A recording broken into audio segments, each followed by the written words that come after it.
Osho Talk is Dhammo Sanantanam, number 6.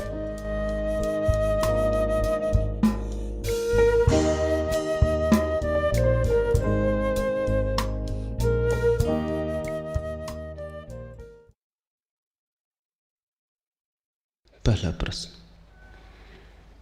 आपने स्त्री के लिए प्रेम और पुरुष के लिए ध्यान का मार्ग बताया। मेरी तकलीफ यह है कि न प्रेम में पूरा डूब पाती हूँ, न ध्यान में गहराई आती है। कृपया बताएं मेरे लिए मार्ग क्या है। धर्म ज्योति ने पूछा है।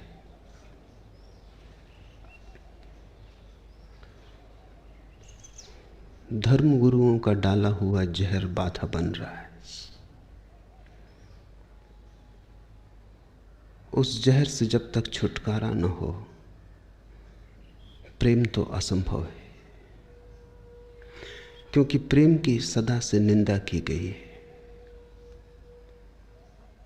प्रेम को सदा बंधन कहा गया है, और चूंकि प्रेम की निंदा की गई है और प्रेम को बंधन कहा गया है, इसलिए स्त्री भी सदा अपमानित की गई है। जब तक प्रेम स्वीकार न होगा तब तक स्त्री भी सम्मानित नहीं हो सकती, क्योंकि स्त्री का स्वभाव प्रेम है। और बड़े आश्चर्य की बात यह है कि स्त्रियां जितना धर्मगुरुओं से प्रभावित होती हैं उतना कोई भी नहीं होता, और उनकी जड़ पर ही वो कुठाराघात किए चले जाते हैं।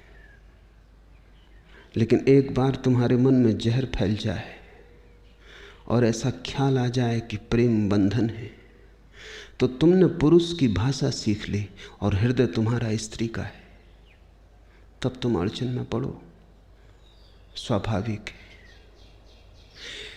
पुरुष के लिए सही है यही बात कि प्रेम बंधन है, स्त्री के लिए प्रेम मुक्ति है। और जो पुरुष के लिए जहर है वो स्त्री के लिए अमृत है। और स्त्री का तो अब तक कोई धर्म पृथ्वी पर पैदा नहीं हुआ, और स्त्रियों का तो कोई तीर्थंकर नहीं हुआ और कोई अवतार नहीं हुआ। इसलिए स्त्री के हृदय की बात को किसी ने प्रकट भी नहीं किया, सारे धर्म पुरुषों के।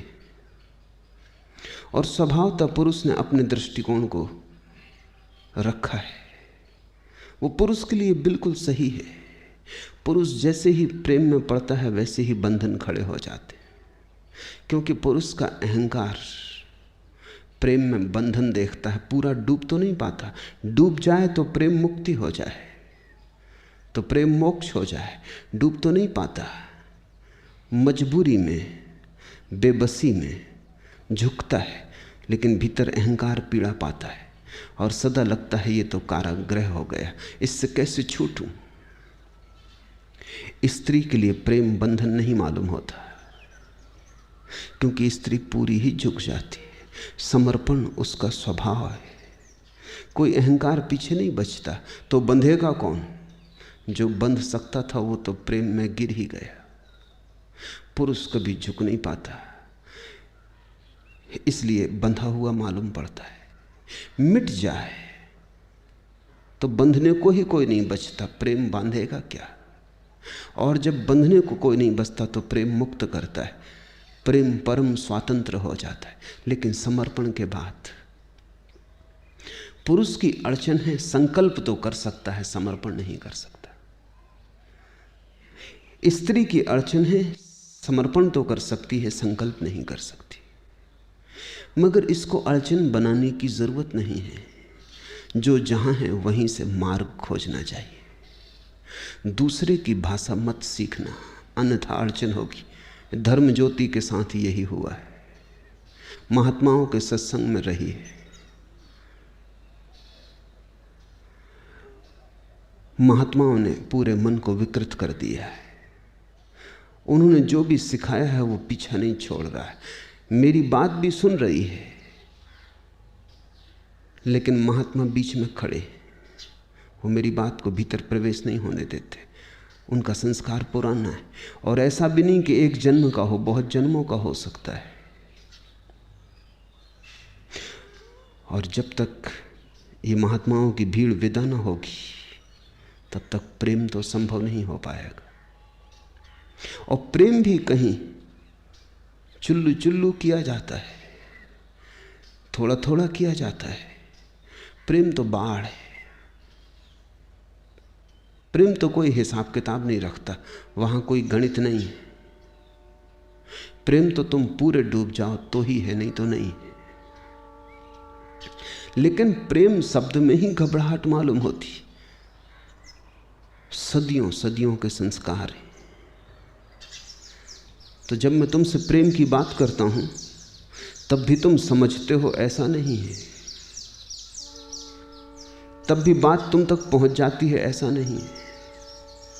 पुरुषों तक न पहुंचे कोई अड़चन नहीं, क्योंकि ध्यान से उनके लिए सुविधा है। प्रेम से ज्यादा सुविधा है उनके लिए ध्यान के द्वारा। भक्ति पुरुषों को जमती ही नहीं, प्रेम के साथ तालमेल नहीं बैठता। और कभी अगर अपवाद रूप कोई पुरुष भक्त हो गया हो तो अपवाद रूप ही कोई स्त्री ध्यानी हुई है, लेकिन उससे नियम निर्मित नहीं होता। पुरुष ध्यान से जाएगा। ध्यान है परम संकल्प। ध्यान का अर्थ समझ लो, ध्यान का अर्थ है अकेले हो जाने की क्षमता। दूसरे पर कोई निर्भरता न रह जाए, दूसरे का ख्याल भी विस्मृत हो जाए। सभी ख्याल दूसरे के हैं, ख्याल मात्र पर का है। जब पर का कोई विचार न रह जाए तो स्व शेष रह जाता है, और उस स्व के शेष रह जाने में स्व भी मिट जाता है, क्योंकि स्व अकेला नहीं रह सकता, वो पर के साथ ही रह सकता है। जिस नदी का एक किनारा खो गया उसका दूसरा भी खो जाएगा। दोनों किनारे साथ साथ हैं। अगर सिक्के का एक पहलू खो गया तो दूसरा पहलू अपने आप नष्ट हो जाएगा। दोनों पहलू साथ साथ हैं। जिस दिन अंधकार खो जाएगा उसी दिन प्रकाश भी खो जाएगा। ऐसा मत सोचना कि जिस दिन अंधकार खो जाएगा उस दिन प्रकाश ही प्रकाश बचेगा। इस भूल में मत पड़ना, क्योंकि वो दोनों एक ही सिक्के के दो पहलू हैं। जिस दिन मौत समाप्त हो जाएगी उस दिन जीवन भी समाप्त हो जाएगा। ऐसा मत सोचना कि जब मौत समाप्त हो जाएगी तो जीवन अमर हो जाएगा। इस भूल में पड़ना ही मत। मौत और जीवन एक ही घटना के दो हिस्से, अन्योन्याश्रित है, एक दूसरे पर निर्भर है। तो जब पर बिल्कुल छूट जाता है तो स्वयं की उस निजता में अंततः स्वयं का होना भी मिट जाता है, शून्य रह जाता है। ध्यान की यही अवस्था है, उसको हमने समाधि कहा। दो शब्द बनाने चाहिए, ध्यान समाधि और प्रेम समाधि। समाधि तो दोनों में एक ही है, लेकिन दोनों के मार्ग बड़े अलग हैं। पुरुष को जो समाधि उपलब्ध होती, जो बुद्ध को उपलब्ध हुई, वो है ध्यान समाधि। पर को छोड़ा, स्व छूट गया, समाधि उपलब्ध हुई। मीरा को जो समाधि उपलब्ध हुई वो है प्रेम समाधि। पर को नहीं छोड़ा, स्वयं को समर्पित किया। इतना समर्पित किया कि स्व न बचा, पर ही बचा। और जब पर अकेला बचा तो पर भी मिट गया, समाधि उपलब्ध हो गई। जहां दो मिट जाते हैं वहां समाधि। लेकिन मीरा की समाधि प्रेम से आई, बुद्ध की समाधि ध्यान से आई। समाधि तो एक है, लेकिन मार्ग बड़ा अलग अलग है। बुद्ध की बात सुन सुन के प्रेम से आस्था उठ गई। पुरुष की उठ जाए कोई हर्जा नहीं, लाभपूर्ण है। लेकिन स्त्री की उठ जाए तो खतरा है, क्योंकि पुरुष के स्वभाव के तो अनुकूल है ध्यान का मार्ग, स्त्री के स्वभाव के अनुकूल नहीं है। और स्त्री पुरुष विपरीत है, इसलिए तो उनमें इतना आकर्षण है। वो ऋण और धन विद्युत की तरह है, दिन और रात की तरह है, जीवन और मृत्यु की तरह विपरीत है। और इसलिए तो इतना आकर्षण है। विपरीत में ही आकर्षण होता है, समान में तो विकर्षण हो जाता है। समान से तो ऊब हो जाती है, विपरीत में खोज और जिज्ञासा जारी रहती। अच्छा है कि पुरुष और स्त्री विपरीत, अन्यथा संसार में सब रस खो जाए। स्त्री और पुरुष जितने विपरीत हों उतना ही सुखद है। जितना उनके बीच फासला हो, जितना दोनों के बीच दूरी हो, और दोनों जितने एक दूसरे से भिन्न हो, उतना ही उनके बीच संबंध की गरिमा निर्मित होगी, संबंध के शिखर निर्मित होंगे। मनुष्य ने अपने अतीत में स्त्री और पुरुष को जितना भिन्न बन सके बनाने की कोशिश की थी, इसलिए प्रेम की बड़ी अनूठी घटनाएं घटी। पश्चिम में आधुनिक युग में स्त्री और पुरुष को पास लाने की चेष्टा की गई। प्रेम समाप्त हुआ जा रहा है, क्योंकि स्त्री पुरुष करीब करीब समान मालूम होने लगे। स्त्री पुरुष समान होने चाहिए न्याय की दृष्टि में, समान नहीं होने चाहिए स्वभाव की दृष्टि से। बड़े असमान हैं, बड़े भिन्न हैं। असमान का यह अर्थ नहीं कि स्त्री पुरुष से नीची है या पुरुष स्त्री से ऊंचा है। असमान का अर्थ कि दोनों बड़े भिन्न हैं, जैसे रात और दिन, रोशनी और अंधेरा, इतना ही फासला है। कानून उनको समान माने, लेकिन मनोविज्ञान उन्हें समान नहीं कह सकता। और अगर समान बनाने की चेष्टा की गई तो जितने स्त्री पुरुष समान होते जाएंगे, उतना ही स्त्री पुरुष जैसी हो जाएगी, पुरुष स्त्री जैसा हो जाएगा। उन दोनों के बीच का आकर्षण खो जाएगा। उन दोनों के बीच जो एक मधुर तनाव है, प्रेम भी है और संघर्ष भी है। मधुर तनाव है, लगाव भी है और विरोध भी है। कभी फूल भी खिलते हैं, कभी कांटे भी चुभ जाते हैं, पास भी आते हैं, दूर भी हटते हैं, निमंत्रण भी है, अस्वीकार भी है। उन दोनों के बीच ये जो बड़ा खेल चलता है जीवन का, ये जो सारी लीला है जीवन की, वो मधुर है, वो शुभ है, सुंदर है। और उस सब का आधार ये है कि स्त्री समर्पण करने में कुशल है। स्त्री हार के जीतती है, उसके जीतने का ढंग वही है। वो चरणों में रख देती है अपने को और सिरताज हो जाती है। वो अपने को खो देती है और पुरुष के रोए रोए में समा जाती है। इसी से पुरुष घबराता है, क्योंकि पुरुष जानता है उसका समर्पण खतरनाक है। उसके समर्पण में ही बंधन पैदा हो जाता है। पुरुष अपने को बंधा अनुभव करता है, क्योंकि उसका अहंकार है। वो स्वाभाविक है कि वो अपने को बचाए, लड़े, संघर्ष करे। उसकी यात्रा अलग है। पुरुष बहिर्मुखी है, स्त्री अंतर्मुखी है। पुरुष और स्त्री जब एक दूसरे को प्रेम भी कर रहे हों तो पुरुष आंख खोल के प्रेम करता है, स्त्री आंख बंद करके। जब भी स्त्री भाव में होती आंख बंद कर लेती, क्योंकि जब भी भाव में होती तब वो अंतर्मुखी हो जाती। वो प्रेम भी जिस व्यक्ति को करती है उसको भी जब ठीक से देखना चाहती तो आंख बंद कर लेती। ये भी कोई देखने का ढंग हुआ?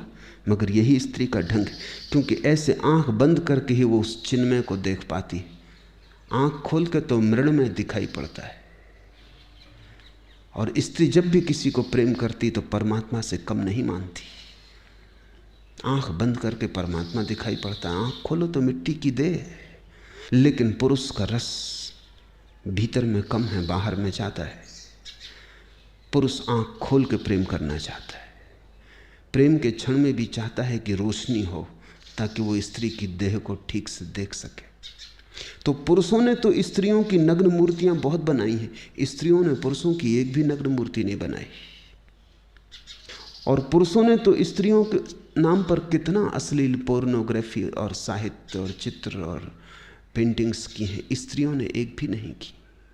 क्योंकि पुरुष का रस देह में, रूप में, रंग में, बहिर में।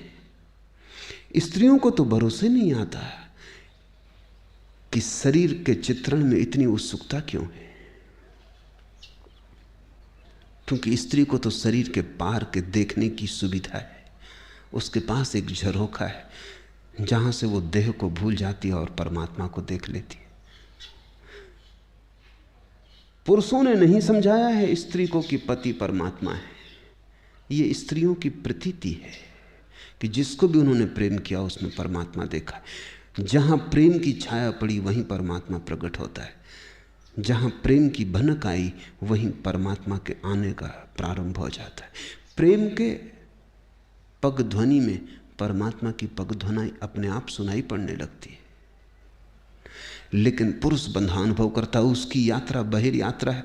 उसे चांद तारों पे जाना है, उसे दूर को जीतना है, उसे संसार को विजय करना है। ऐसे अगर घर में बंध जाएगा तो फिर ये दूर की यात्रा का क्या होगा? बाजार में कौन जीतेगा? दिल्ली में कौन विराजमान होगा? कहाँ जाएगा? कौन भागेगा? इस आपाधापी को कौन करेगा? तो जैसे ही जितना ही महत्वाकांक्षी पुरुष हो उतना ही स्त्री से बचेगा। महत्वाकांक्षी राजनीतिज्ञ हो स्त्री से बचेगा, क्योंकि अगर स्त्री ने बांध लिया तो स्त्री काफी संसार है, फिर उसके पार संसार बचता नहीं। वैज्ञानिक महत्वाकांक्षी हो, अन्वेषण में लगा हो, स्त्री से बचेगा। ध्यान करने वाला ध्यानी हो, स्त्री से बचेगा, क्योंकि स्त्री इस पूरी तरह घेर लेती है कि फिर कुछ और करने की सुविधा नहीं रह जाती। ध्यान न करने देगी, शास्त्र न पढ़ने देगी, चुनाव न लड़ने देगी, धन न कमाने देगी, क्योंकि चारों तरफ से घेर लेगी। स्त्री तुम्हारे चारों तरफ प्रेम का एक घर बनाती, उसमें तुम्हें लगता है कि तुम घुटे घुटे अनुभव करते हो, क्योंकि तुम्हारी महत्वाकांक्षा मरती। वही पुरुष स्त्री के प्रेम के लिए राजी हो सकता है जो अहंकार को छोड़ने को राजी हो। यह पुरुष के लिए बहुत कठिन है। इसका एक ही उपाय है उसके लिए, ध्यान, कि वो गहरे ध्यान में उतरे। तो मेरे देखने में ऐसा है कि अगर पुरुष गहरे ध्यान में उतर जाए तो ही प्रेम के योग्य हो पाता है, और स्त्री अगर प्रेम में उतर जाए तो ही ध्यान के योग्य हो पाती है। स्त्री सीधे ध्यान न कर सकेगी। तुम उसे लाख समझाओ कि चुप हो के शांत बैठ जाओ, वो कहेगी लेकिन किसके लिए? किसको याद करे? किसका स्मरण करे? किसकी प्रतिमा सजाए? किसका रूप देखें भीतर? मंदिरों में जो प्रतिमाएं हैं वो सभी स्त्रियों ने रखी। परमात्मा के नाम के जितने गीत हैं वो सब स्त्रियों ने गाए। भजन है, कीर्तन है, उसका अनूठा रस स्त्रियों ने लिया है। और पुरुष और स्त्री के बीच बड़ी बेबूझ पहेली है, वो एक दूसरे को समझ नहीं पाते। समझें भी कैसे? तुम जिस स्त्री के साथ जीवन भर रहे हो या जिस पुरुष के साथ जीवन भर रहे हो उसको भी समझ नहीं पाते, क्योंकि भाषा अलग है, यात्रा अलग है,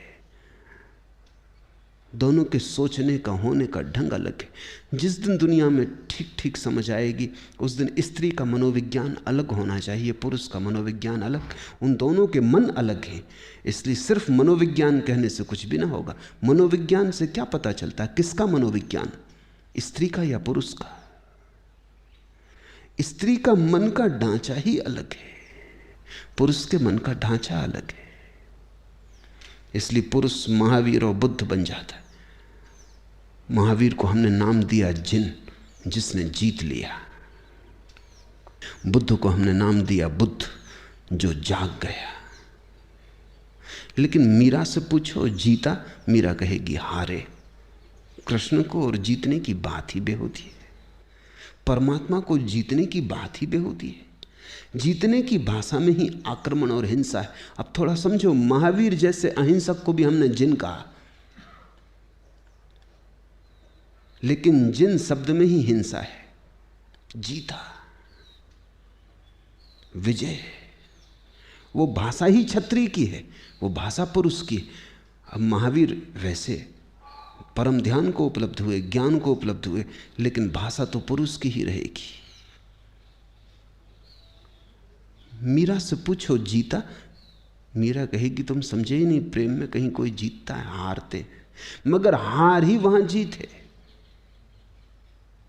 मीरा से पूछो जागी, मीरा कहेगी जागना वहां कहां है, वहां तो खोना है, वहां तो मिटना है, वहां तो बेहोशी ही होश है। अब इसको थोड़ा समझ लेना, मीरा के लिए बेहोश हो जाना होश है और हार जाना जीत जाना है। महावीर और मीरा को मिला दो, इनके बीच बड़ी कठिनाई खड़ी हो जाएगी, इनके बीच चर्चा ना चल सकेगी, इनकी भाषा अलग होगी। जैसे दोनों दो अलग भाषाएं बोलते हों, एक जर्मन बोल रहा हो और एक जापानी, और कहीं कोई तालमेल ना बैठता हो, बैठेगा नहीं। पुरुष के लिए स्त्री पहेली रही है, स्त्री के लिए पुरुष पहेली। स्त्री सोच ही नहीं पाती कि तुम किस लिए चांद पर जा रहे हो, घर काफी नहीं। वही तो यशोधरा ने बुद्ध से पूछा जब वो लौट कर आए कि जो तुमने वहां पाया वो यहां नहीं मिल सकता था। ऐसा जंगल भागने की क्या पड़ी थी, ये घर क्या बुरा था। अगर शांति होना था तो जितनी सुविधा यहां थी इतनी वहां जंगल में तो नहीं थी। तुमने कहा होता हम तुम्हें बाधा ना देते, हम तुम्हें एकांत में छोड़ देते, हम सारी सुविधा कर देते कि तुम्हें जरा भी बाधा ना पड़े। लेकिन बुद्ध को अगर यशोधरा ऐसा इंतजाम कर देती कि जरा भी बाधा ना पड़े, यशोधरा अपनी छाया भी न डालती बुद्ध पर, तो भी बुद्ध बंधे बंधे अनुभव करते, क्योंकि वो अनजाने तार यशोधरा के चारों तरफ फैलते जाते और भी ज़्यादा फैल जाते। वो छाया की तरह चारों तरफ अपना जाल बुन देती। घबरा के भाग गए, जो भी कभी भागा है जंगल की तरफ प्रेम से घबरा के भागा है। और क्या घबराहट, कहीं प्रेम बांध ना ले, कहीं प्रेम आसक्ति ना बन जाए, कहीं प्रेम राग ना हो जाए। स्त्रियों को जंगल की तरफ भागते नहीं देखा गया, क्योंकि स्त्री को समझ में नहीं आता भागना कहां है, डूबना है। डूबना यहीं हो सकता है। और स्त्री ने बहुत चिंता नहीं की परमात्मा की जो आकाश में, उसने तो उसी परमात्मा की चिंता की जो निकट और पास है। स्त्री को रस नहीं मालूम होता कि चीन में क्या हो रहा है, उसका रस होता है पड़ोसी के घर में क्या हो रहा है, पास। तुम्हें कई दफे लगता भी है पति को कि भी क्या फजूल की बातों में पड़ी कि पड़ोसी की पत्नी किसी के साथ चली गई, कि पड़ोसी के घर बच्चा पैदा हुआ, कि पड़ोसी नई कार खरीद लाया, ये भी क्या फिजूल की बातें हैं। वियतनाम है, इज़राइल है, बड़े सवाल दुनिया के सामने हैं। तू ना समझ, पड़ोसी के घर बच्चा हुआ, ये भी कोई बात है। लाखों लोग मर रहे हैं युद्ध में, इस एक बच्चे के होने से क्या होता है। स्त्री को समझ में नहीं आता कि तुम पड़ोसी के घर बच्चा पैदा होता है, इतनी बड़ी घटना घटती है, एक नया जीवन अवतीर्ण हुआ, कि पड़ोसी की पत्नी किसी के साथ चली गई, एक नए प्रेम का आविर्भाव हुआ। तुम्हें इसका कुछ रस ही नहीं। इज़राइल से लेना देना क्या है, इज़राइल से फासला इतना है कि स्त्री के मन पर उसका कोई अंकुरण नहीं होता, कोई छाप नहीं पड़ती, दूरी इतनी है। स्त्री परमात्मा जो बहुत दूर है आकाश में, उसमें उत्सुक नहीं। परमात्मा जो बहुत पास है, बेटे में है, पति में है, परिवार में है, पड़ोसी में है, उसमें उसका रस है, क्योंकि दूर जाने में उसकी आकांक्षा नहीं है, यहीं डूब जाना है। और जिसे डूबना है वो कहीं भी डूब सकता है, लेकिन जिसे जीतना है वो हर कहीं नहीं जीत सकता। जीतने के लिए तो इंतजाम करना पड़ेगा युद्ध का, जीतने के लिए तो संघर्ष की व्यवस्था करनी पड़ेगी। हारने के लिए थोड़ी कोई व्यवस्था करनी पड़ती, जीतने के लिए व्यवस्था करनी पड़ती। हारना तो कभी भी हो सकता है निहत्ते, उसके लिए कोई शस्त्रों का थोड़ी आयोजन करना पड़ेगा, सेनाएं थोड़ी इकट्ठी करनी पड़ेंगी।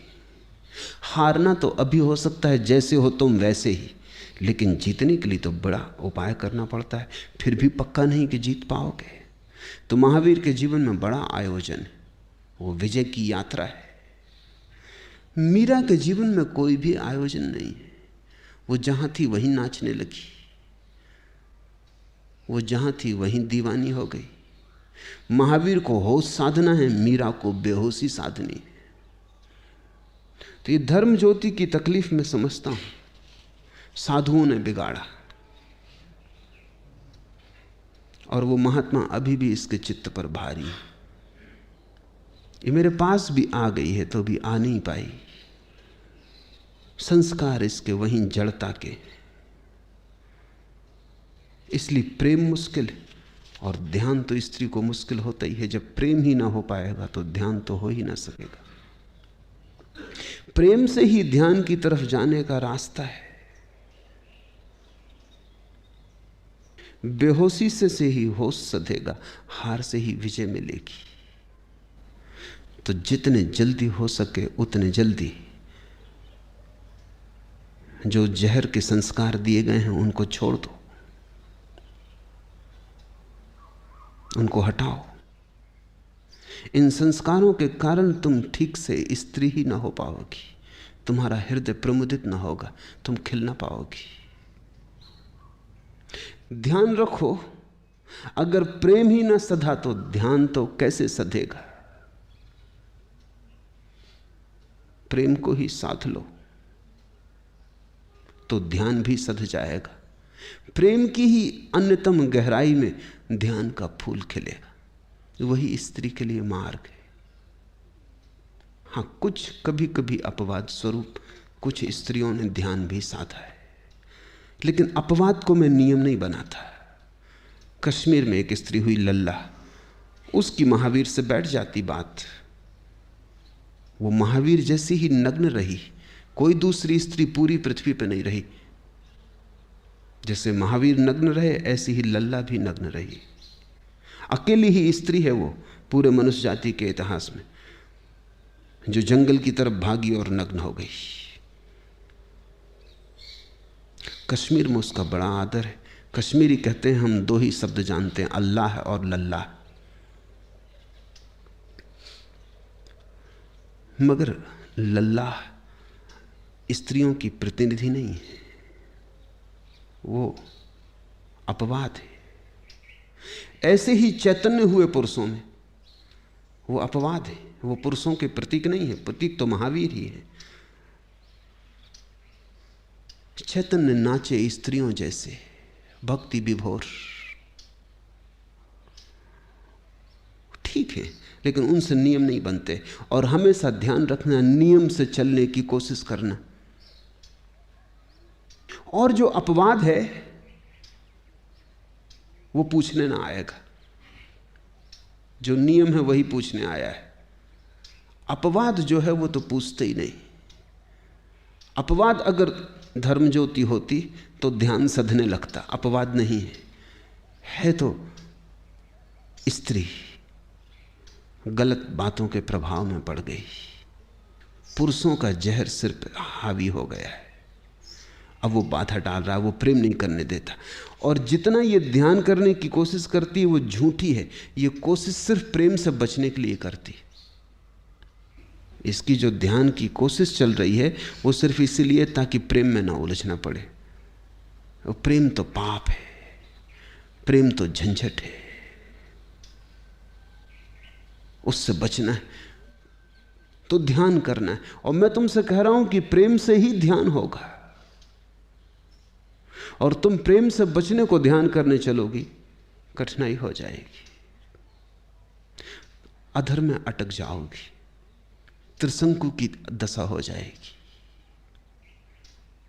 और देर नहीं लगती, अगर समझ में बात आ जाए तो एक क्षण में छोड़ा जा सकता है सब कचरा। क्योंकि कचरा कचरा ही है, वो कभी स्वभाव नहीं बनता। भीतर तो स्वच्छ स्त्री मौजूद है, महात्माओं से बिगाड़ नहीं सकते। महात्माओं की बातचीत ऊपर ऊपर के पत्ते हैं, नीचे तो धारा बह रही है स्तृण स्वभाव की। जरा पत्तों को हटा दो और भीतर की नदी प्रकट हो जाएगी। लाख पत्ते दबा दें नदी को, यहाँ पूना की नदी दब जाती है बिल्कुल पत्तों में, फिर दिखाई ही नहीं पड़ती।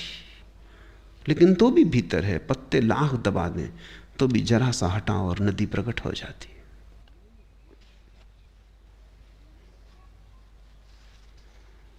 मैंने पूछा था कि है मंजिले मकसूद कहाँ, खिज्र ने राह बताई मुझे मैं खाने की।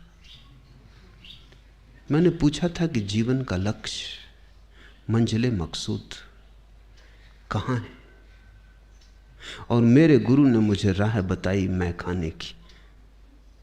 उसने कहा बेहोशी में, प्रेम में।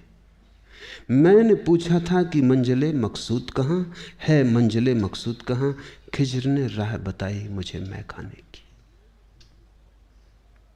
स्त्री के लिए वही राह है, मैं खाने की, बेहोशी की, खोने की, लीन हो जाने की, तल्लीन हो जाने की, अपने को इस तरह मिटा देने की कि भीतर कोई बचे ही ना। जिससे प्रेम किया है वही बच रहे।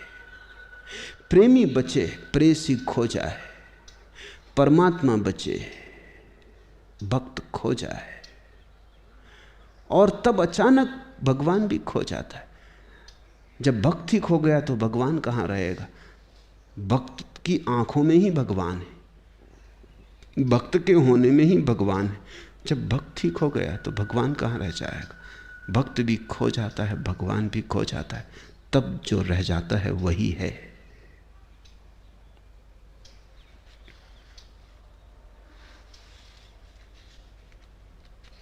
दूसरा प्रश्न, बुद्ध की मनोचिकित्सा और आज की पश्चिमी मनोचिकित्सा में क्या भेद है?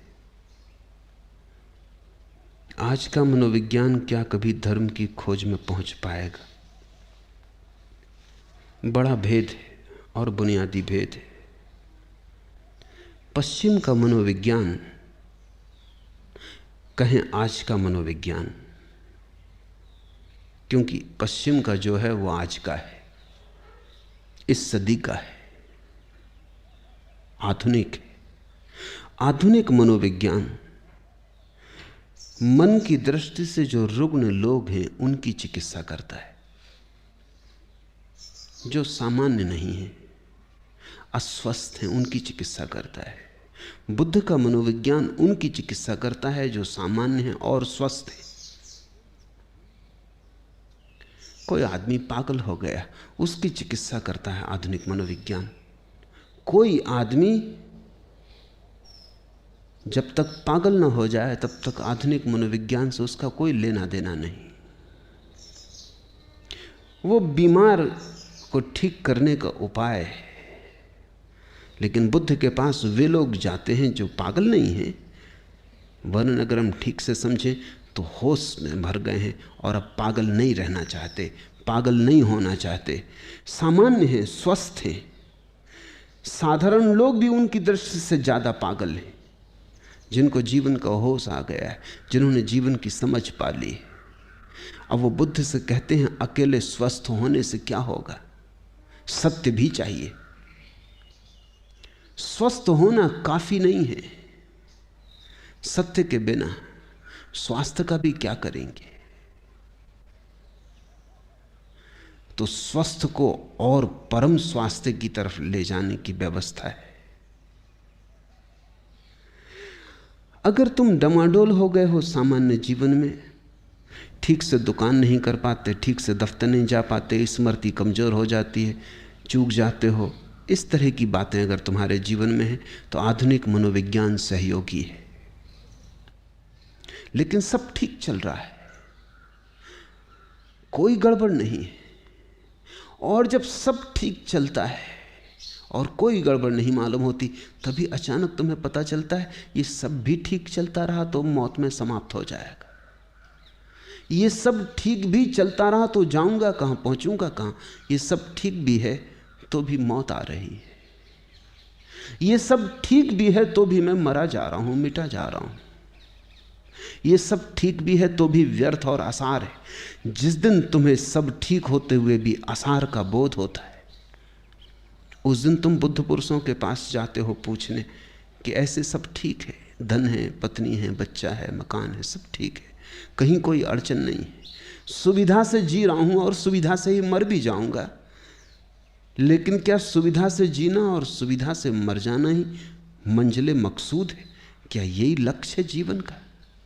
इतना काफी है क्या कि सुविधा से जी लूं और सुविधा से मर जाऊं? सुविधा काफी है? तब बुद्ध के मनोविज्ञान की शुरुआत होती है, जिसको यह दिखाई पड़ने लगा सुविधा सार नहीं है। सामान्य हो जाना कुछ भी मूल्य नहीं रखता। स्वस्थ हो जाने में भी कुछ नहीं है जब तक सत्य ना मिल जाए। जीसस के जीवन में उल्लेख है कि वो एक गांव में आए और उन्होंने एक आदमी को शराब पिए रास्ते के किनारे नाली में पड़े गालियां बकते देखा। तो वो उसके पास आए, करुणा से उसे हिलाया और उठाया और कहा कि तू अपना जीवन शराब पी पी के क्यों बर्बाद कर रहा है, नाली में पड़ा है। उस आदमी ने आंखें खोली, जीसस को देख के उसे होश आया। उसने कहा कि मेरे प्रभु, मैं तो रुग्ण था, खाट भी नहीं छोड़ सकता था, तुम्ही ने छू के मुझे ठीक किया था। अब मैं ठीक हो गया, अब इस स्वास्थ्य का क्या करूं? मुझे तो बस शराब पीने के सिवा कुछ सूझता नहीं। मैंने तो कभी पी भी न थी, मैं तो खाट पे पड़ा था, इस शराब घर तक भी नहीं आ सकता था, तुम्हारी ही कृपा से। जीसस सोचने लगे कि मेरी कृपा का ये परिणाम हुआ है। वो उदास आगे बढ़े। उन्होंने एक आदमी को एक वेश्या के पीछे भागते देखा, उसे पकड़ा और कहा कि आंखें इसलिए नहीं परमात्मा ने दी हैं, ये क्यों वासना के पीछे भागा जा रहा है, किस पागलपन में दौड़ रहा है? उस आदमी ने गौर से रुक के देखा। उसने कहा मेरे प्रभु, वो पैर पर गिर पड़ा, मैं तो अंधा था, तुमने ही छू के मेरी आंखें ठीक की थी। अब इन आंखों का मैं क्या करूं? मैं तो किसी वेश्या के पीछे ना भागा था, मुझे तो रूप का पता ही ना था, मैं तो जन्मांध था। तुम्हारी ही कृपा है कि तुमने आंखें दी, अब इन आंखों का क्या करूं? जीसस बहुत उदास हो गए और वो गांव के बाहर निकल आए और बड़े चिंतन में पड़ गए कि मेरी कृपा के ये परिणाम। उन्होंने एक आदमी को फांसी लगाते देखा, अपने को रस्सी बांध रहा था वृक्ष से। वो भागे गए और कहा कि मेरे भाई रुक, ये तू क्या कर रहा है? उसने कहा अब मत रोको, बहुत हो गया, मैं मर गया था, तुम्ही ने मुझे जिंदा किया था, अब जिंदगी का क्या करूं?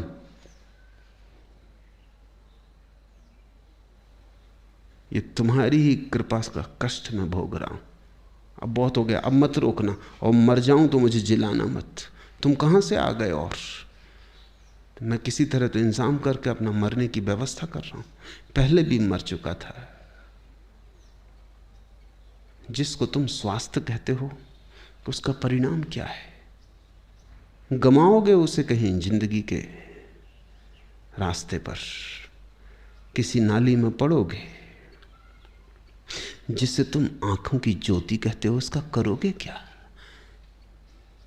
कहीं रूप में भरमाओगे। और जिसे तुम जीवन कहते हो उसका भी क्या उपयोग है सिवाय आत्महत्या के?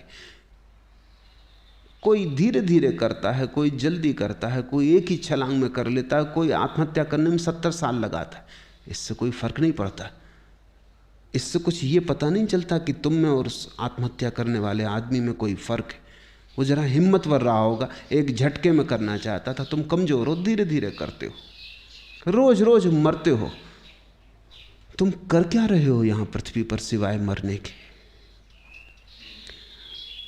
बुद्ध का मनोविज्ञान वहां से शुरू होता है जहां तुम्हारे पास सब है और प्रतीति होती है कि कुछ भी नहीं।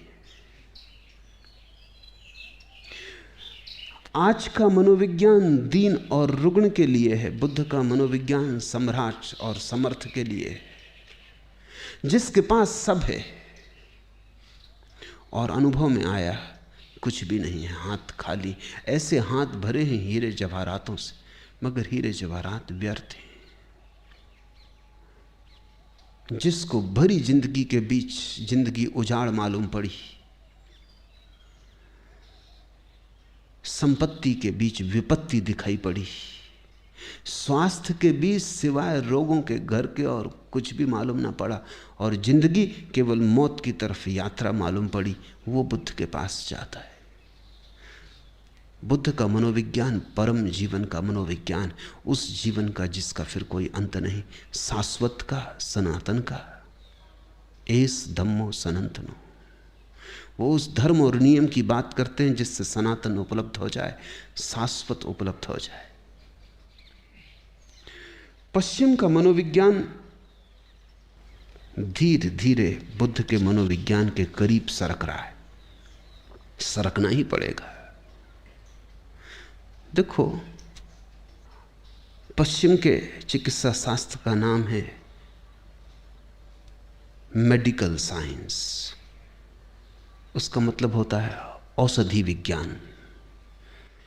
पूरब ने, हमने जो औषधि विज्ञान बनाया उसको नाम दिया है आयुर्वेद। औषधि का नाम नहीं दिया, आयु का विज्ञान। और विज्ञान भी नहीं, वेद, विधायक। औषधि तो नकारात्मक है, बीमारी हो तो औषधि का उपयोग है, बीमारी ना भी हो तो भी आयुर्वेद का उपयोग है, क्योंकि वो केवल जीवन का विज्ञान है। वो सिर्फ बीमारी की फिक्र नहीं करता कि बीमारी हो तो औषधि दे के मिटा दो, बीमारी ना भी हो तो जीवन को कैसे गुणनफल करो, जीवन को कैसे बढ़ाओ। पूर्व पश्चिम की दृष्टि में ये फर्क है। पश्चिम फिक्र करता है कांटा निकाल लेने की, पूर्व फिक्र करता है फूल को भी रख देने की। पश्चिम फिक्र करता है दुख निकाल लो, पूर्व फिक्र करता है आनंद को जन्माओ। दुख को निकाल लेना काफी नहीं है, दुख भी ना हो जीवन में तो भी जरूरी थोड़ी है कि आनंद हो। कितने लोग हैं जिनके जीवन में दुख नहीं है, लेकिन इससे क्या आनंद होता है? बल्कि सच्चाई यह है कि जिनके जीवन में दुख नहीं है उनको ही पता चलता है कि जीवन बिल्कुल व्यर्थ है। जिनके जीवन में दुख है उनको तो अभी आशा लगी रहती है कि कुछ उपाय करेंगे, दुख मिटाएंगे, कल सब ठीक हो जाएगा।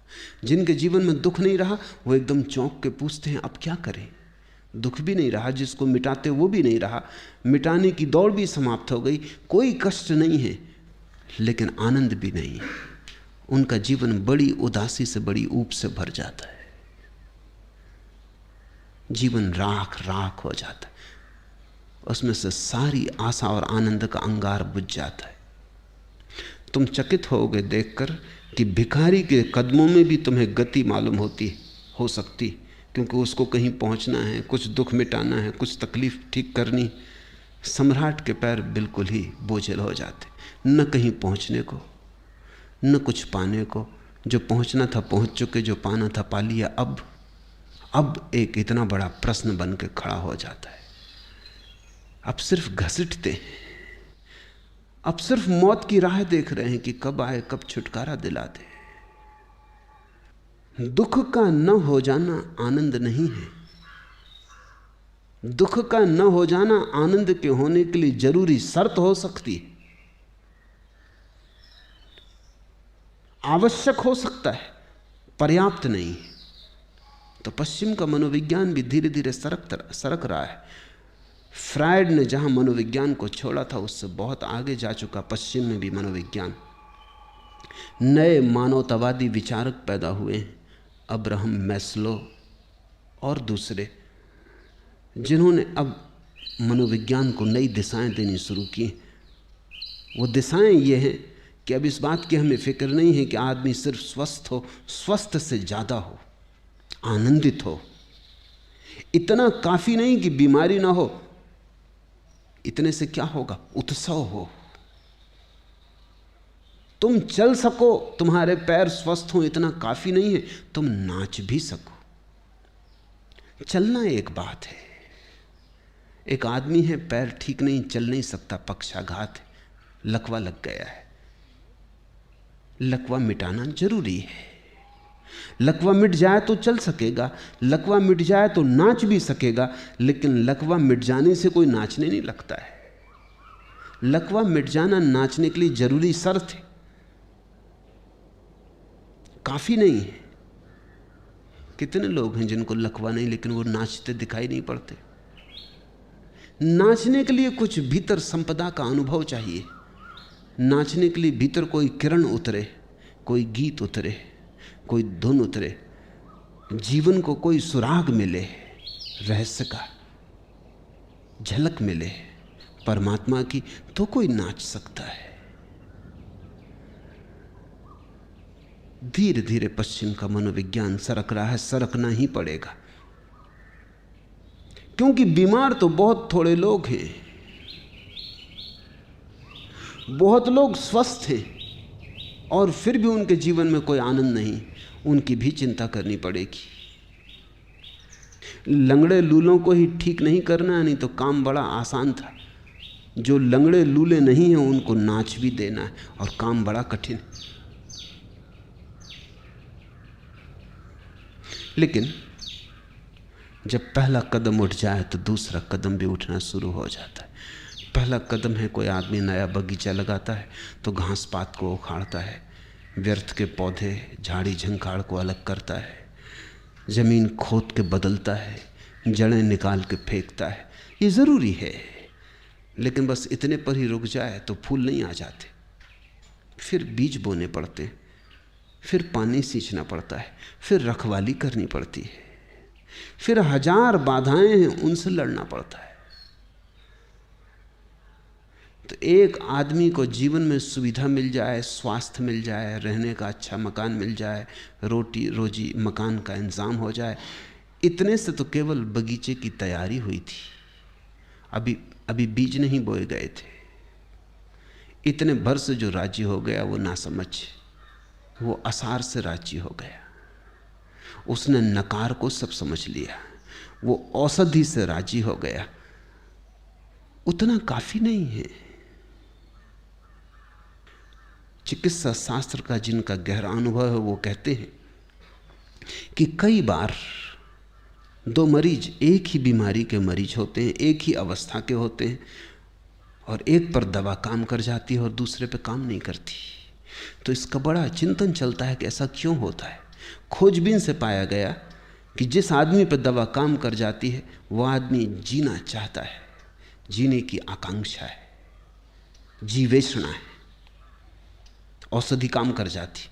वो जो दूसरा आदमी है जिस पर औषधि काम नहीं करती, वही बीमारी है, वही अवस्था है, वो जीना नहीं चाहता, वो उदास हो गया, वो थक गया, उसने आशा छोड़ दी, फिर औषधि काम नहीं करती।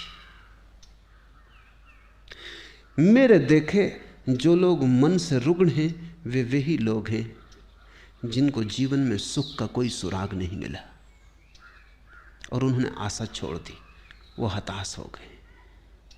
उनको तुम खींच तान के खड़ा भी कर दो तो भी नचा ना सकोगे।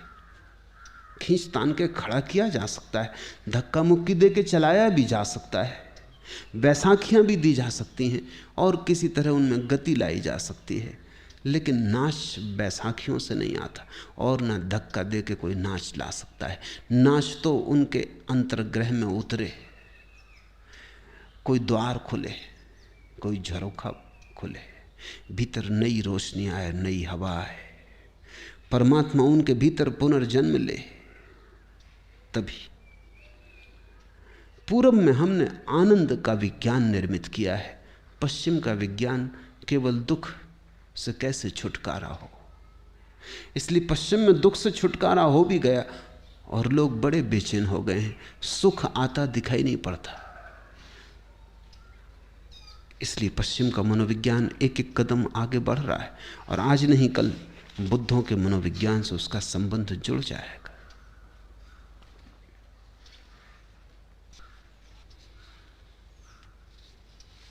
तीसरा प्रश्न, आप कहते हैं जियो अभी और यहीं, पर स्वयं को देखकर हमें अभी और यहीं जीने जैसा नहीं लगता। वर्तमान में जीने की बजाय भविष्य की कल्पना में जीना ज़्यादा सुखद लगता है, तो क्या करें? तो जियो, वैसे ही जियो। अनुभव बताएगा कि जो सुखद लगता था वो सुखद था नहीं। प्रश्न से इतना ही पता चलता है कि प्रौढ़ नहीं हो। कच्चे हो, अभी जीवन ने पकाया नहीं, अभी मिट्टी के कच्चे घड़े हो, वर्षा आएगी बह जाओगे। अभी जीवन की आग ने पकाया नहीं, क्योंकि जीवन की आग जिसको भी पका देती है उसको ये साफ हो जाता है। क्या साफ हो जाता है? एक बात ही साफ हो जाती कि भविष्य में सुख देखने का अर्थ ही यही है कि वर्तमान में दुख है। इसलिए भविष्य के सपने सुखद मालूम होते हैं। थोड़ा सोचो, जो आदमी दिन भर भूखा रहा है वो रात सपने देखता है भोजन के, लेकिन जिसने भरपेट भोजन किया है वो भी कहीं रात सपने देखता है भोजन के। देखे तो पागल। जो तुम्हें मिला है उसके तुम सपने नहीं देखते, जो तुम्हें नहीं मिला है उसके ही सपने देखते हो। वर्तमान तुम्हारा दुख से भरा है। इसको भुलाने को, अपने मन को समझाने को, रिझाने को, राहत के लिए, सांत्वना के लिए तुम अपनी आंखें भविष्य में टटोलते हो। कोई सपना कल सब ठीक हो जाएगा, उस कल की आशा में, भरोसे में आज के दुख को झेल लेते हो। मंजिल की आशा में रास्ते का कष्ट कष्ट नहीं मालूम पड़ता, पहुंचने के ही करीब है, हालांकि वो कभी आता नहीं। आज जिसको तुम आज कह रहे हो ये भी तो कल कल था। इस आज के लिए भी तुमने सपने देखे थे, वो पूरे नहीं हुए। ऐसा ही पिछले कल भी हुआ था और पिछले कल भी हुआ था, और यही आगे भी होगा। अगर तुम्हारा आज सुखपूर्ण नहीं है तो दुखपूर्ण आज से सुखपूर्ण कल कैसे निकलेगा? थोड़ा सोचो। आज कहीं आकाश से थोड़ी आया है, तुम्हारे भीतर से आया है। तुम्हारा आज अलग है, मेरा आज अलग है। कैलेंडर के धोखे में मत पड़ना। कैलेंडर पर तो तुम्हारा भी आज वही नाम रखता है, मेरा आज भी वही नाम रखता है, लेकिन यहां तुम जितने लोग बैठे हो इतने ही आज हैं। पूरी पृथ्वी पर जितने लोग हैं इतने आज हैं, और अगर तुम पशु पक्षियों और पौधों को भी गिनो तो उतनी ही संख्या है। कैलेंडर बिल्कुल झूठ है, उससे ऐसा लगता है एक ही दिन है सबका। रविवार तो सभी का रविवार जरूरी नहीं है। किसी की जिंदगी में सूरज उगा हो तो रविवार, और किसी की जिंदगी में अंधेरा हो तो कैसा रविवार।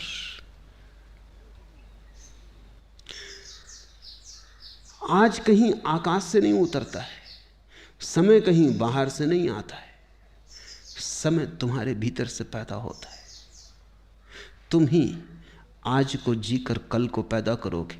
तुम्हारे ही गर्भ में निर्मित होता है कल। कल निर्मित हो रहा है आज, और इसलिए मैं कहता हूं आज और अभी जी लो, और इतने आनंद से जियो, ऐसे भरपूर जियो कि जो तुम्हारे गर्भ में निर्मित हो रहा है वो भी रूपांतरित हो जाए, वो तुम्हारे आनंद को पकड़ ले। अगर आज तुम दुख में जी रहे हो, कल की आशा कर रहे हो सुख की, आशा से पैदा नहीं होगा कल। कल तो तुमसे पैदा होगा, तुम जैसे जी रहे हो उससे पैदा होगा, तुम्हारे अस्तित्व से पैदा होगा, तुम्हारे सपनों से नहीं। समझो, एक माँ बीमार है और उसके गर्भ में एक बेटा है और रुग्ण है और शरीर जराजीर्ण है।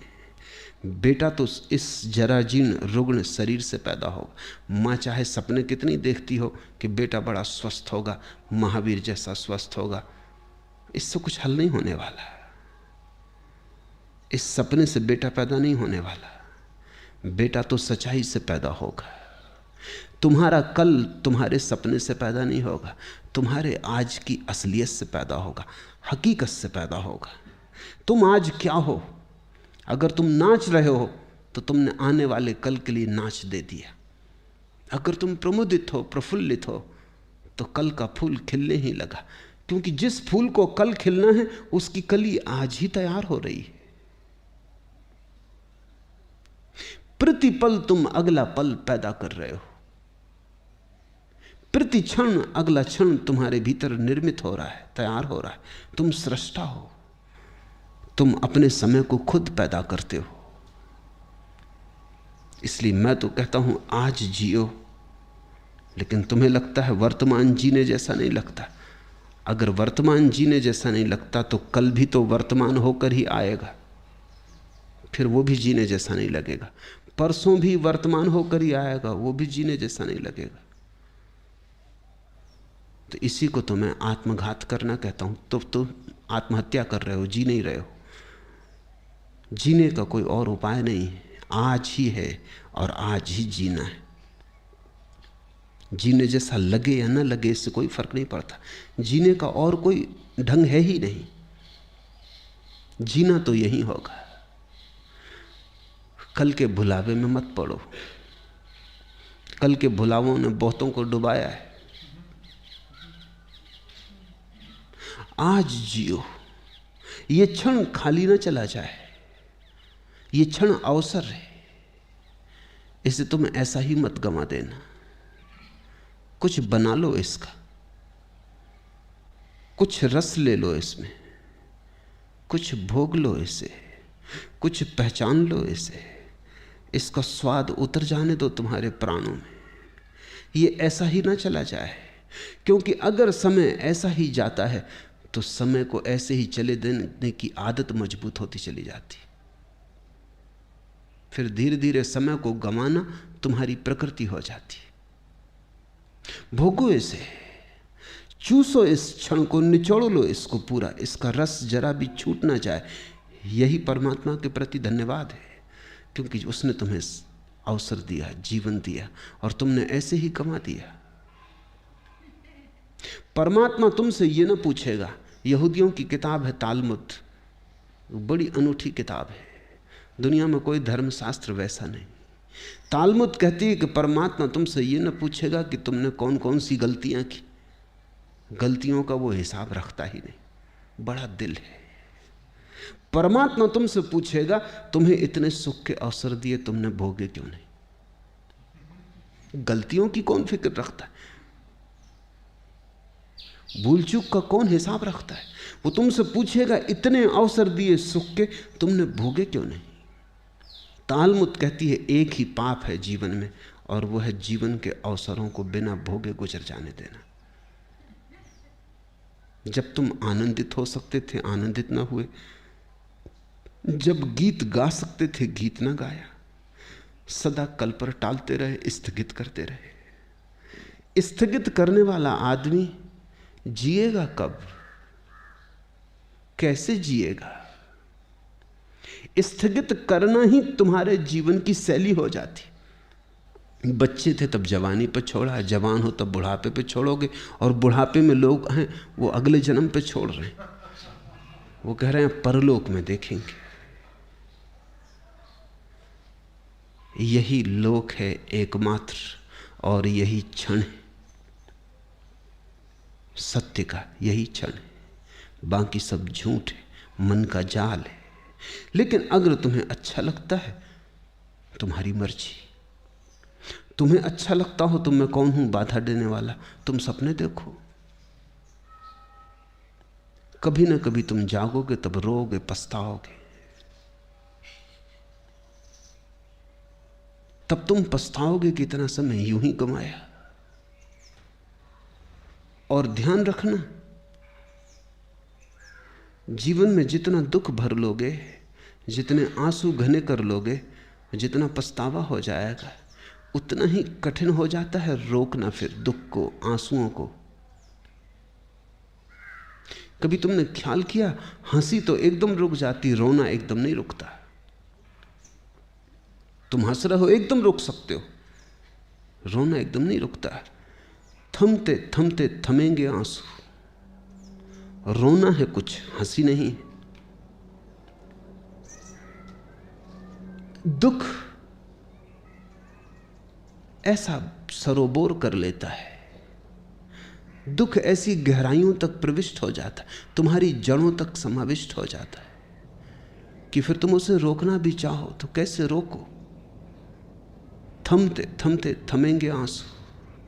रोना है कुछ, हंसी नहीं है। ये कोई मजाक नहीं है कि रो लिए और रोक लिए। ये कोई हंसी नहीं है कि हंस लिए और रोक लिए। हंसी तो तुम्हारी ऊपर ऊपर होती, रुक जाती। रोना बहुत गहरे चला जाता है। रोना तुम्हारे जीवन में सब तरफ भर जाता है। और रोज रोज अगर तुम रोने को इस तरह संभालते गए और जीने को कल पे टालते गए, तुमने कहा हंसेंगे कल, रोएंगे आज, और तुम जो दलील दे रहे हो वो दलील ये है कि अपना वर्तमान तो सुखद मालूम नहीं पड़ता, इसलिए सुखद सपने देखेंगे। सुखद वर्तमान क्यों नहीं है ये पूछो। इसलिए नहीं है कि कल भी तुमने सपने देखे थे आज के, और कल का दिन गंवा दिया जिसमें आज सुखद हो सकता था, जिसमें आज की आधारशिला रखी जा सकती थी। कल तुमने गंवा दिया इसलिए आज दुखद है, और तुम यही दलील दे रहे हो कि हम आज को भी गंवाएंगे क्योंकि कल का सपना अच्छा मालूम पड़ता। तुम्हारी मर्जी, गणित साफ है। फिर मुझसे मत कहना कि हमें किसी ने चेताया नहीं। तुम्हें यह मौका न मिलेगा कहने का, यह ध्यान रखना कि हमें किसी ने चेताया नहीं। दूसरों को तो यह भी सुविधा है कहने की कि उन्हें किसी ने चेताया नहीं, लेकिन मैं तुम्हें रोज चेता रहा हूं।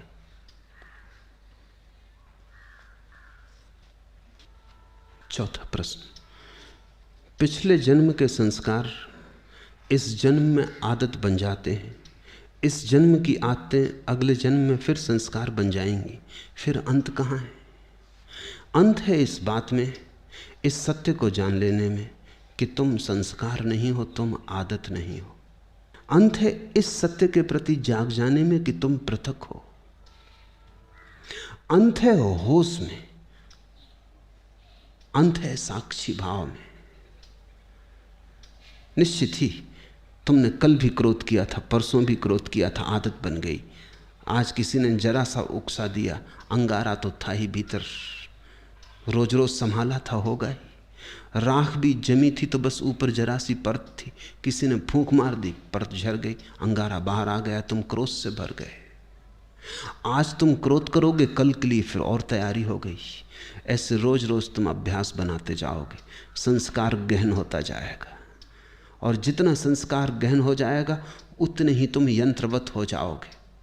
कोई भी तुम्हारी बटन दबा दे तो क्रोध करवा दे, कोई भी तुम्हारी बटन दबा दे तो तुम प्रसन्न हो जाओ, कोई भी झुक के नमस्कार कर ले, तुम्हारी प्रशंसा कर दे तो तुम गदगद, कोई जरा गाली दे दे तो तुम जार जार, तुम यंत्रवत हो जाओगे। और बटने लोगों को पता हो जाती, सबको पता है एक दूसरे की बटने, कहाँ से दबा दो कि सब ठीक हो जाता है, कहाँ से दबा दो कि सब गड़बड़ हो जाता है। तुम मशीन हो क्या या मनुष्य हो? मनुष्य होने का इतना ही अर्थ है कि कोई तुम्हारी क्रोध की बटन दबाए चला जाए, लेकिन तुम कहते हो नहीं करना, तो बटन दबती रहती, वो आदमी थक जाता, लेकिन तुम क्रोध नहीं करते। तुम कहते हो मैं अपना मालिक हूं, जब करना चाहूँगा करूँगा, जब न करना चाहूँगा नहीं करूँगा। प्रतिक्रिया और क्रिया में यही फर्क है। प्रतिक्रिया में दूसरा मालिक है, तुम नहीं, और क्रिया में तुम मालिक हो, दूसरा नहीं। और बड़े मजे की बात है, प्रतिक्रिया बांधती है, क्रिया मुक्त करती है। जो अपने कर्म का मालिक है उसके कर्म का कोई संस्कार नहीं बनता, और जो अपने कर्म का मालिक नहीं है, जो प्रतिकर्म करता है, रिएक्ट होता है सिर्फ, उस आदमी के जीवन में बंधन बनते चले जाते हैं, रोज रोज जाल मजबूत होता चला जाता है। आखिर में तुम पाते हो तुम तो बचे ही नहीं, आदतों का एक ढेर, मुर्दा ढेर, जिसमें से जीवन कभी का उड़ चुका। पक्षी तो जा चुका है जीवन का बहुत पहले, कटघरा छूट गया है, पिंजड़ा छूट गया है। जागो इसके पहले कि देर हो जाए, और आदतों से मुक्त होना शुरू करो। मैं तुमसे ये नहीं कह रहा कि बुरी आदतों से मुक्त हो जाओ और भली आदतें बना लो। तुम्हारे महात्मागण तुमसे यही कह रहे हैं, वो तुमसे कहते हैं बुरी आदतें छोड़ो, अच्छी बनाओ। मैं तुमसे कहता हूं आदत छोड़ो। बुरी और अच्छी आदत से कोई फर्क नहीं पड़ता। लोहे का हो पिंजड़ा की सोने का क्या फर्क पड़ता है? एक आदमी को सिगरेट पीने की आदत है, सारी दुनिया बुरी कहती। दूसरे को माला फेरने की आदत है, सारी दुनिया अच्छा कहती। जो सिगरेट पीता है वो अगर न पिए तो मुसीबत मालूम होती, जो माला फेरता अगर न फेरने दो तो मुसीबत मालूम होती। दोनों गुलाम हैं। एक को उठते ही से सिगरेट चाहिए, दूसरे को उठते ही से माला चाहिए। माला वाले को माला न मिले तो माला की तलफ लगती, सिगरेट वाले को सिगरेट ना मिले तो सिगरेट की तलफ लगती। ऐसे बुनियाद में बहुत फासला नहीं है। सिगरेट भी एक तरह का माला फेरना है। धुआं भीतर ले गए बाहर ले गए, भीतर ले गए बाहर ले, मन के फिरा रहे हैं बाहर भीतर। धुएं की माला है, जरा सूक्ष्म है। कोई अपना कंकड़ पत्थर की फेर रहा है, जरा स्थूल है। असली सवाल आदत से मुक्त होने का है। मैंने ये नहीं कह रहा हूं कि माला मत फेरो, मैं ये भी नहीं कह रहा हूं कि सिगरेट पियो। मैं ये कह रहा हूं कि तुम मालिक रहो। कोई आदत ऐसी ना हो जाए कि मालिक बन जाए। कोई आदत, मंदिर जाने की आदत भी मालिक ना हो जाए, ध्यान करने की आदत भी मालिक ना हो जाए। मालिक तुम ही रहो। मालकियत बचा के आदत का उपयोग कर लेना, यही साधना है। मालकियत खो दी और आदत सवार हो गई तो तुम यंत्रवत हो गए, तब तुम्हारा जीवन मूर्छित है। ऐसे लोग हैं जो मेरे पास आके कहते हैं कि अगर पूजा ना करें रोज तो बेचैनी लगती। वो सोचते हैं कि बड़ी धार्मिक घटना घट गई उनके जीवन। मैं उनसे पूछता हूँ पूजा करने से कुछ आनंद मिलता है? वो कहते हैं आनंद तो कुछ नहीं मिलता, लेकिन ना करें तो बेचैनी लगती। यही तो सिगरेट पीने वाला कहता है। वो कहता है कि उससे पूछो कुछ आनंद मिलता? वो कहता है आनंद क्या रखा है, आनंद तो कुछ नहीं मिलता। कभी कभी खांसी जरूर आती, आनंद तो कुछ भी नहीं मिलता। लेकिन ना पियो तो बेचैनी मालूम होती। इसे तुम थोड़ा सोचो। इसी को मैं यंत्र हो जाना कहता हूं कि जिससे कुछ भी नहीं मिलता है, उससे भी न करने पर बेचैनी मालूम होती। उपलब्ध कुछ भी नहीं होता है, पाने को कुछ भी नहीं है, लेकिन छोड़ने में मुसीबत है, क्योंकि आदत ने पकड़ा है। अब आदत इतना ही कर सकती है, करो तो कुछ ना मिले, ना करो तो कुछ खोता मालूम पड़े। अब ये बड़े मजे की बात है, जिस चीज को करने से कुछ नहीं मिलता उसको ना करने से खोएगा कैसे? कुछ खोता नहीं, सिर्फ पुरानी आदत, पुरानी लकीरों पर न चलने से अड़चन मालूम होती। मैं एक बहुत बड़े वकील को जानता था। उनकी आदत थी कि जब भी वो अदालत में खड़े होते, पैरवी करते, बड़े वकील थे, अंतर्राष्ट्रीय ख्याति के थे, लंदन और पेकिंग और दिल्ली 3 जगह उनके दफ्तर थे। तो उनकी आदत थी कि वो अपने कोट का बटन घुमाने लगते थे जब अटक जाते। सभी की होती, कोई अपना सिर खुजलाने लगता है, कोई कुछ करने लगता है। उस आदत का भी वैसा ही उपयोग है जैसे बटन दबाने का। तो अगर जब भी उनके विचार उलझ जाते या कोई उत्तर न सूझता तो वो कोट का बटन घुमाने लगते। घुमाने से कुछ मिलता था ये तो पक्का पता नहीं, क्योंकि कोट का बटन घुमाने से क्या मिलेगा।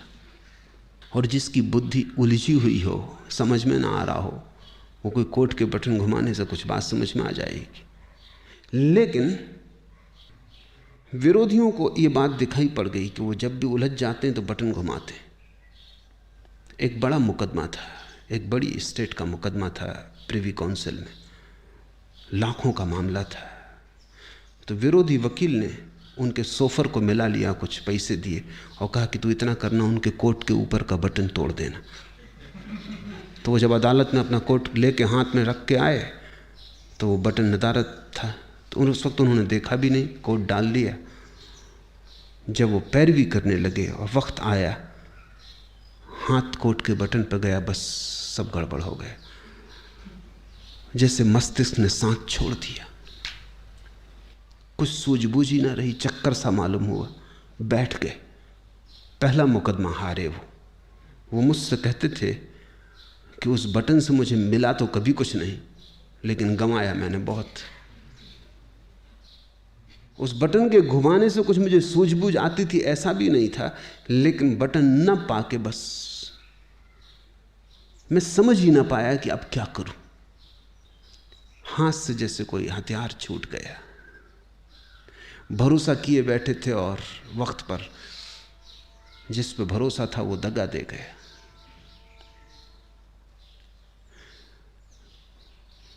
जिनको तुम आदतें कहते हो, बुरी हो या भली, इससे कोई भेद नहीं पड़ता। सब आदतें मालिक हो जाएं तो बुरी हैं, तुम मालिक रहो तो कोई आदत बुरी नहीं।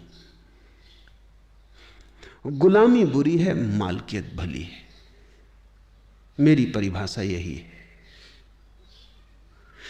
संस्कार बन रहे हैं प्रतिपल, आदतें निर्मित हो रही हैं। तुम जरा दूर खड़े रहो, तुम अपनी मालकियत मत खो। निश्चित जीवन में आदतों की जरूरत है। अगर आदतें न हो तो जीवन बहुत कठिन हो जाएगा। आदतें जीवन को सुगम बनाती। तुम टाइपिंग सीखते हो या कार चलाना सीखते हो, अगर आदत न बने और रोज रोज फिर वहीं खड़े हो जाओ जहां पहले दिन खड़े हुए थे, फिर देखने लगो कि अब टाइप करने का फिर मौका आया, फिर सीखो, या कार चलाने का फिर नौबत आ गई, अब फिर से सीखो, तो जिंदगी बहुत असंभव हो जाए। तुम कार चलाना एक बार सीख लेते हो, आदत बन गई, फिर हाथ ही काम किए चले जाते हैं। फिर तुम्हें ध्यान भी देने की जरूरत नहीं होती।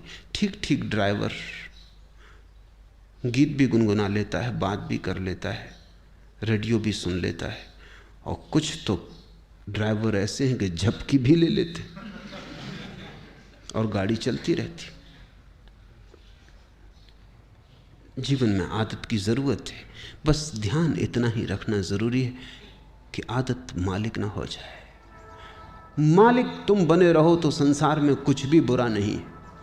स्वामित्व तुम्हारा हो तो संसार में सभी कुछ अच्छा है। स्वामित्व खो जाए, तुम गुलाम हो जाओ, तो वो गुलामी चाहे कितनी ही कीमती हो, खतरनाक है।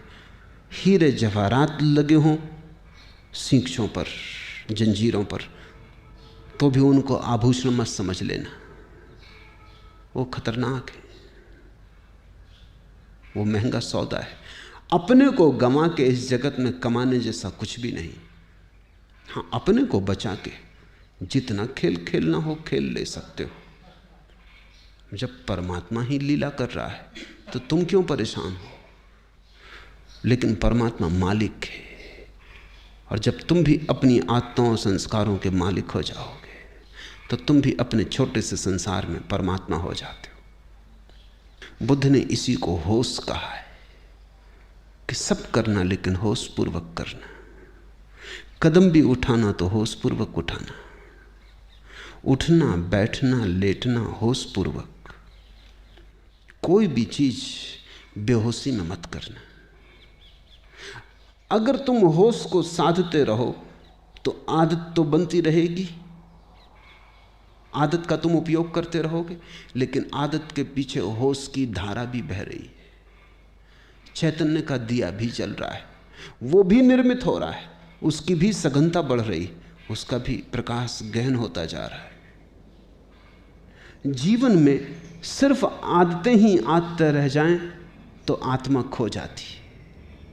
आदतों के पीछे तुम भी रहो अलग पृथक, और इतनी तुम में मालकियत हो कि किसी आदत को अगर तुम छोड़ना चाहो तो इसी क्षण छोड़ दो, लौट के दोबारा सोचने की जरूरत भी ना पड़े।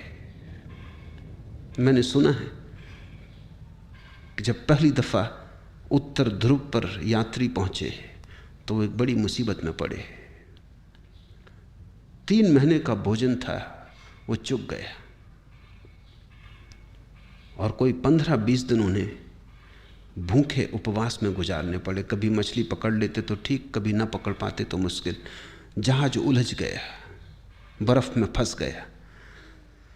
लेकिन उन यात्रियों का जो कैप्टन था, उसको सबसे ज़्यादा जो मुसीबत आई वो भोजन की नहीं थी। लोग बिना भोजन के रहने को तैयार थे, यात्रियों का दल, सिगरेट की सबसे ज़्यादा मुसीबत खड़ी हुई। सिगरेट खत्म हो गई तो लोगों ने जहाज की रस्सियां काट काट के पीना शुरू कर दी। कैप्टन घबराया, उसने कहा अगर 20 दिन ये सिलसिला रहा तो फिर हम कभी वापस ना पहुंच पाएंगे। तुम रस्सियां ही काटे डाल रहे तो ये जहाज आगे कैसे बढ़ेगा, ये पाल गिर जाएंगे। मगर लोग इतने दीवाने सिगरेट पीने के लिए कि कैप्टन करे भी क्या। एक आदमी, बाकी सब सिगरेट पीने वाले, उनका करो भी क्या। वो रात को चोरी से काट लें, इधर उधर से काट लें। जब ये जहाज लौट के किसी तरह आया और इसकी अखबारों में खबर छपी तो एक आदमी ने अमेरिका में ये अखबार पढ़ते वक्त अपनी सिगरेट भी पी रहा था, अखबार भी पढ़ रहा था। उससे अचानक ये बात अजीब सी लगी कि लोग गंदी रस्सियां काट काट के पी गए। वो भी चेन स्मोकर था। उसने सोचा, हाथ में सिगरेट थी, उसने सोचा कि क्या यही गति मेरी होती है अगर मैं भी उनके साथ होता है, क्या मैं भी रस्सियां काट के पी जाता। एक क्षण उसे ख्याल आया, उसने सिगरेट एस्ट्रे पर रख दी और उसने कहा अब इसको तभी उठाऊंगा जब मेरी ऐसी दशा आ जाए कि मुझे लगे अब मैं गंदी रस्सियां भी पी सकता हूं, नहीं तो नहीं उठाऊंगा। 20 साल बीत गए, वो सिगरेट अपनी टेबल पर ही रखे रहा। लोग उससे पूछते भी कि आधी जली सिगरेट यहां क्यों रखी। वो कहती कि इसको मुझे उठाना है किसी दिन, लेकिन उसी दिन उठाऊंगा जिस दिन मेरी पीड़ा ऐसी हो जाएगी कि आदत बड़ी और मैं छोटा हो जाऊंगा। लेकिन मैं प्रतीक्षा कर रहा हूं, वो घड़ी आती नहीं। 20 साल बीत गए, मैंने 20 साल से सिगरेट नहीं पी है और याद भी नहीं आई है। मैं याद करने की कोशिश कर रहा हूं कि कभी भी आ जाए, क्योंकि मैं जानना चाहता हूं किस मुसीबत में जहाज के लोगों को रस्सियां पीनी पड़ेंगी। लेकिन वो कभी ना आई। उसने अपना संस्मरण लिखा, मैं संस्मरण पढ़ रहा था। उसने संस्मरण में लिखा है कि मैं समझ नहीं पाता कि क्या बात हो गई, क्योंकि पहले भी मैंने कई बार सिगरेट छोड़ना चाहिए थी लेकिन नहीं छोड़ सका था। कई बार छोड़ी भी थी तो 2 दिन के बाद फिर पीने लगा था। लेकिन क्या हुआ, अब तो मैं छोड़ा भी नहीं था, सिर्फ प्रतीक्षा कर रहा हूं कि जब भी आदत पकड़ लेगी और झकझोर डालेगी तो पीऊंगा। लेकिन मैं सिर्फ ये जानना चाहता हूं कि मैं भी उस जहाज में अगर होता तो क्या मैंने रस्सियां पी होती। 20 साल से आदत आई नहीं, मेरी समझ में नहीं आता कि हुआ क्या। उसकी समझ में नहीं आ रहा क्योंकि उसे ध्यान का कुछ पता नहीं, होश का कुछ पता नहीं। इसने छोड़ी नहीं है सिगरेट, छूट गई होश के कारण, क्योंकि वो एक ही होश साधे हुए है कि जब इतने जोर से तलफ पकड़ेगी कि मैं रस्सियां पी लेता तभी पीऊंगा। लेकिन उस होश के कारण तलफ नहीं पकड़ती। होश हो तो तलफ पकड़ती ही नहीं। अब उसे कोई होश को जानने वाला मिले तो उसे उत्तर मिले, लेकिन अनजाने उसने होश साध लिया है। तुमसे मैं कहता हूं, जो जो आदत तुम्हें पकड़े हो, जबरदस्ती पकड़े हो, उसके प्रति होश साधना। मैं तुमसे नहीं कहता सिगरेट पीना छोड़ो, मैं कहता हूं होश पूर्वक पियो। मैं तो यहां आश्रम में एक कमरा बनवाने जा रहा हूं जहां होश पूर्वक सिगरेट पीने वालों को सुविधा होगी कि वो जाके वहां सिगरेट जरूर पिएं, लेकिन जितनी देर पिएं उतनी देर ध्यान रखें। एक क्षण को भी बेहोशी में ना पिएं बस। फिर अगर पीना हो तो मजे से पिएं, कोई हर्जा नहीं। लेकिन मैं जानता हूं अगर होश सज जाए तो ऐसी मूढ़ता कौन करेगा। ऐसी मूढ़ता तो बेहोशी में ही होती है। तो मैं तुमसे कुछ भी छोड़ने को नहीं कहता, क्योंकि मैं जानता हूं छोड़ने से कभी कोई छोड़ नहीं पाया। मैं तुमसे केवल होश साधने को कहता हूं, क्योंकि मैं जानता हूं होश साधने से जो भी व्यर्थ है अपने आप छूट जाता है और जो सार्थक है बच रहता है। होश आध्यात्मिक जीवन की आखिरी कीमिया है, अल्केमी है, वो रसायन है। उसके अतिरिक्त सब विस्तार की बातें हैं। आज इतना ही।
The responses to sutras and voice recording on this audio format are the copyright of Osho International Foundation.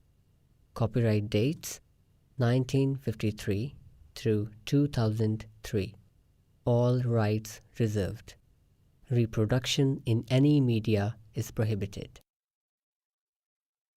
सूत्रों पर दिए गए संबोधन और ऑडियो माध्यम में मुद्रित आवाज़ पर ओशो इंटरनेशनल फाउंडेशन के कॉपीराइट हैं।